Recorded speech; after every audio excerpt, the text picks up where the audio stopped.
Russia તેના પરમાણુ શસ્ત્રો વધારશે.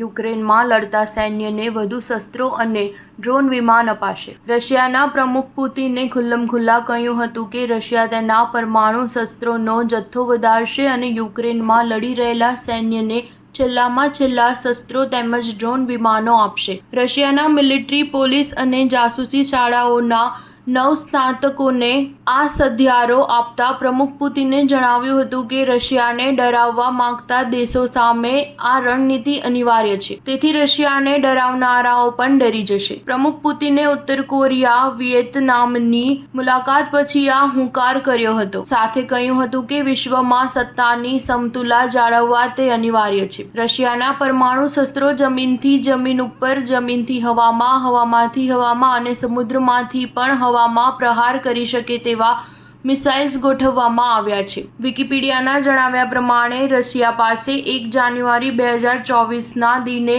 5580 પરમાણુ બોમ્બ છે.